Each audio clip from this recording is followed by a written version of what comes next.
About 2 years ago, in late 2014, early 2015, I was exposed to the flat earth theory. Though at the time I was intrigued by the idea, I still thought it was impossible. I kept looking at it anyway. Some things I laughed at, some things made me think to myself, that actually makes sense.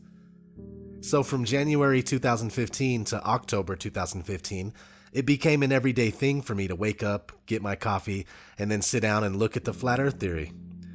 At least that's what I used to call it, flat earth theory. After 10 months of examining the information available and also figuring out other things on my own, it became quite clear that the flat earth is the truth. Do we know the exact layout of the flat earth? No. But I still believe that the Gleason's map is possibly the real deal, but I'm not certain. One thing I know for sure is that no one has debunked it. It's only been denied by people who can't adequately show why it doesn't work. To me, it makes sense that Gleason's map is accurate because it easily converts into the globe model, and that's how this deception started. They just turned the accurate flat map into a globe and said, "This is where you live." And many people say the Gleason's map is just a flat representation of the globe, which is wrong.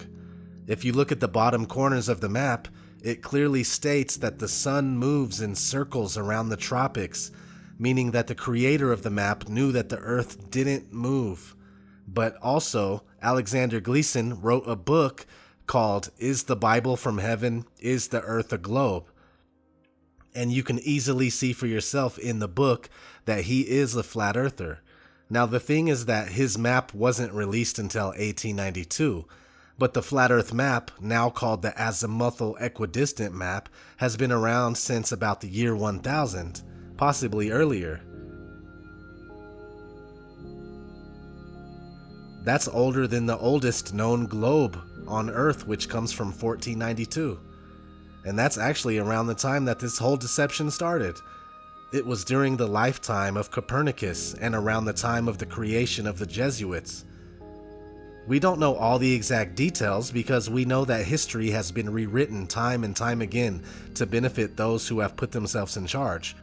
But if you are honest with yourself, you can see clearly that this heliocentric globe Earth deception began around 500 years ago. Anyway, back to the maps. Let's just say for a minute that flat earthers don't have a good map. Well, either do globe earthers. Check this out. How many of you have ever seen a map that looked like this before? How many of you have ever seen this map?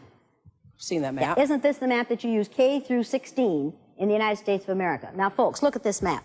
According to your social studies teacher, what is the equator? Right An imaginary line where? Yeah. Around the center of the Earth. Then if this map is correct, then the equator must be here, and Chicago has a tropical climate. Now, folks, this is the map that we use in the schools. Look where the United States is, in the middle of the world, right? Now, here's the USSR, which is no more, of course, Mongolia, China, Africa, India, Pakistan, Afghanistan. Now, look over here. USSR, Mongolia, China, India, Pakistan, Afghanistan. Two Indias here. We have two Indias. Did you know that? Now, people, this is a flat-out lie. Look at the size of Greenland and the size of South America. According to your social studies teachers, what were continents? Largest land masses on the face of the Earth, right? Now, do you know the continents? Africa, Asia, Australia, Antarctica, Europe, North America, and South America. Did I say Greenland? Well, Greenland isn't a continent, but it's a huge landmass according to this map, right? The map is a flat-out lie, people. If you read the legend on the map, here it says, in fact, South America is actually 9 times larger than Greenland. Are you saying the map is wrong? Oh dear, yes. Look at Greenland. Okay. Now look at Africa. Okay. The two land masses appear to be roughly the same size. Yes. Would it blow your mind if I told you that Africa is in reality 14 times larger? Yes? Here we have Europe, drawn considerably larger than South America. When it's 6.9 million square miles, South America is almost double the size of Europe's 3.8 million. Alaska appears 3 times as large as Mexico, when Mexico is larger by 0.1 million square miles. Germany appears in the middle of the map when it's in the northernmost quarter of the Earth. Wait.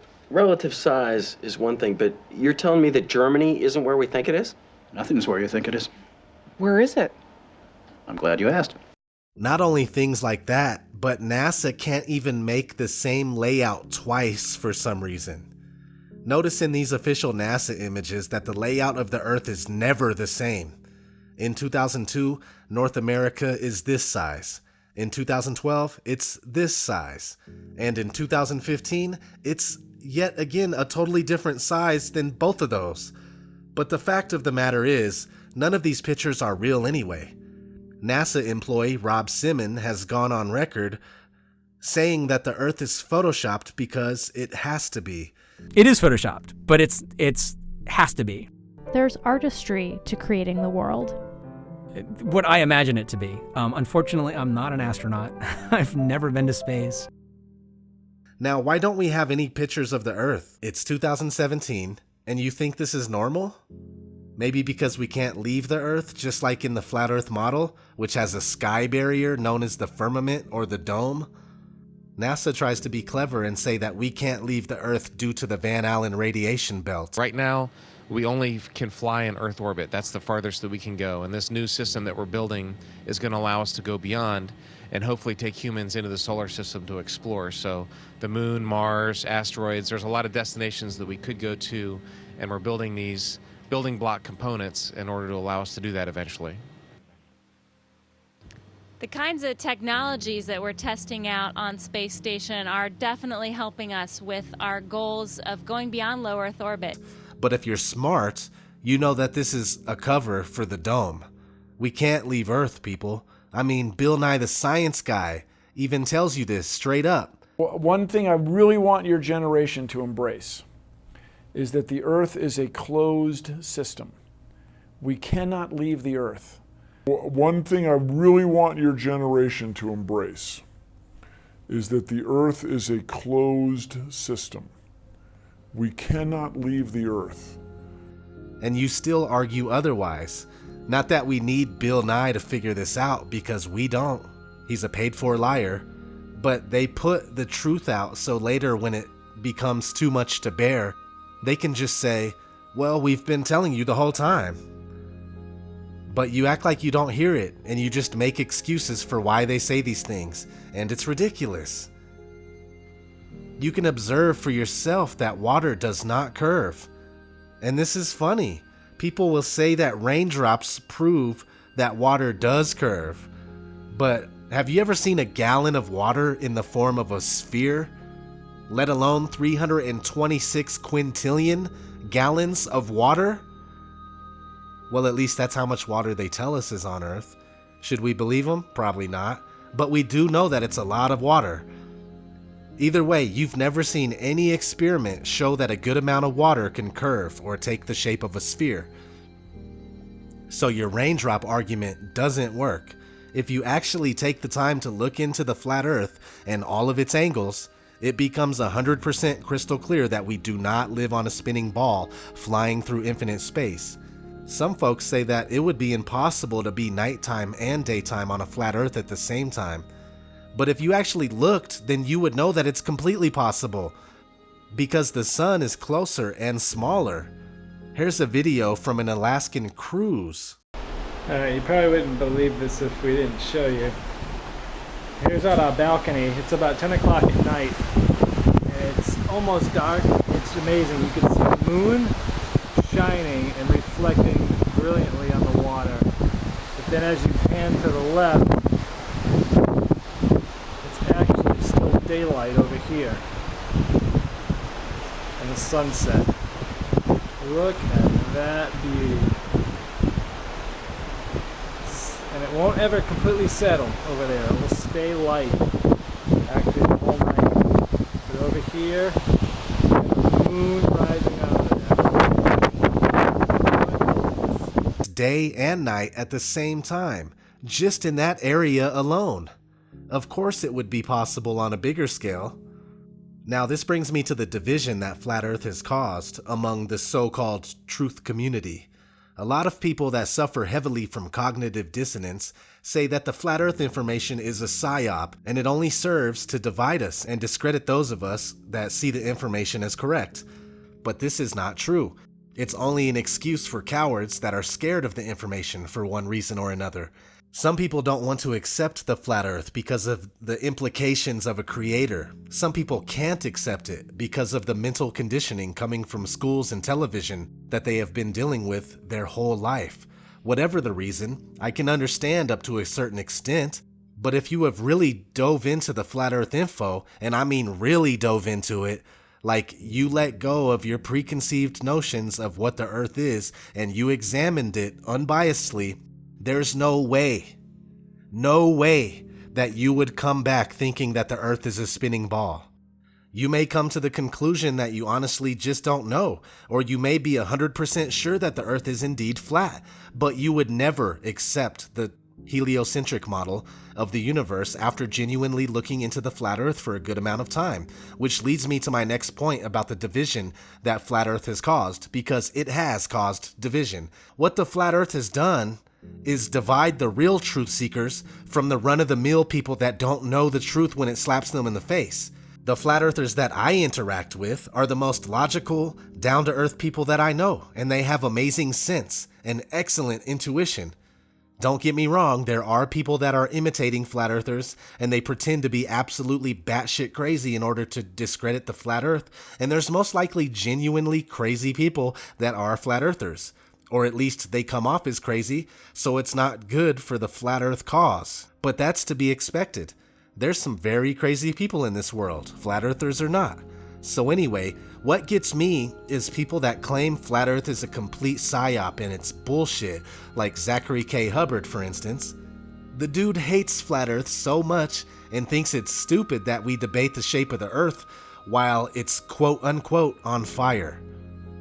The flat earth theory, which has been pushed on the truth community for going on 2 years, is a psychological operation that has 3 purposes. To distract us from things that are important. For example, we live on Earth. It doesn't matter what shape Earth is on fire. And for all of you who've made it your priority to argue what shape the Earth is while the Earth is on fire, just think about what you're doing. Why are we debating the earth while the earth is on fire, he says. Yet he has no problem making videos about what he eats for breakfast. Hey, truth seekers, welcome back. Zach here. A lot of people ask me, what do I eat for breakfast?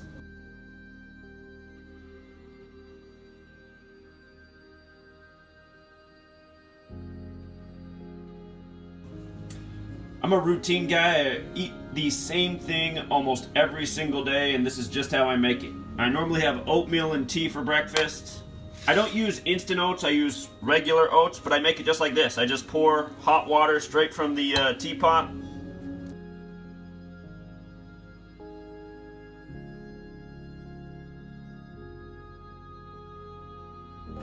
Got your results back, and I'm sorry, but the test was positive. You're a basic bitch. The guy has to be one of the biggest idiots on YouTube, and he has been caught lying several times. Yes, I gave him a shout in my Pizzagate video, but that's before I even started watching him. I mean, that was the only video I seen from him at that point was one Pizzagate video, and I thought the information was good. But his channel is about how sports are rigged, and you can tell by using gematria on the games, dates, players, and whatnot. But he has never had it right anyway. He had the Giants and the Colts for this year's Super Bowl based on that information, and well, neither of them are even in the running anymore. But that's when he picks more teams and plays like that's what he was saying the whole time. He does it all the time, each and every time. Sorry, I'm getting a little carried away on Zach. But he's the perfect example of a fake-ass truth seeker, and he only serves as confirmation bias for others that don't want nothing to do with flat earth for whatever reason. And I'll give you another example. What Is Real is a YouTube channel that doesn't like flat earth. I've spoke with him before, and he just can't accept it. He says he hates it. Here he is on one of Zachary's videos expressing how the flat earth makes him sick.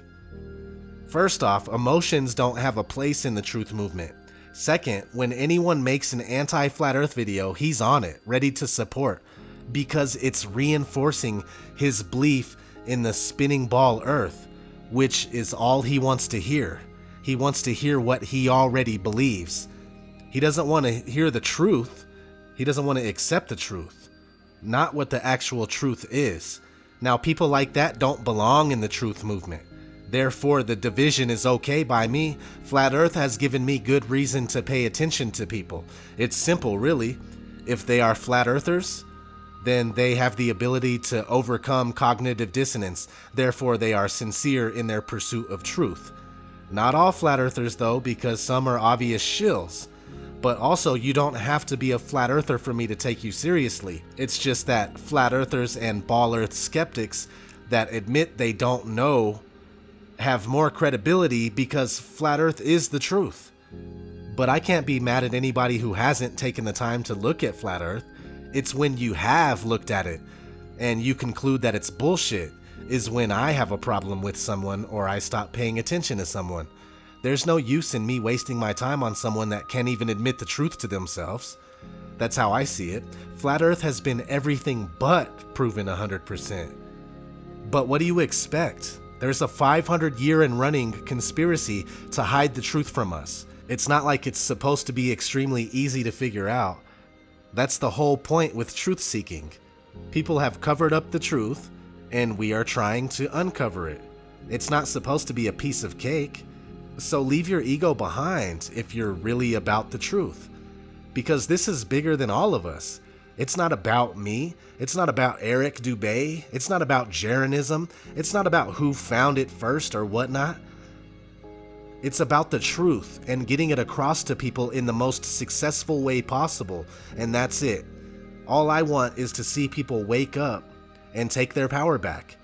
At least take their minds back. That's where the power is. That's what they have done to us. They've taken our minds. The flat earth truth does away with all of the mind control. It does away with the bogus theory of evolution. It does away with the dinosaur deception. It does away with the lie that there are aliens out there.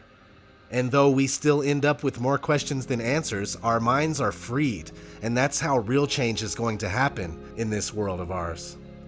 Thanks everybody for listening. This has been ODD TV, and I'm out.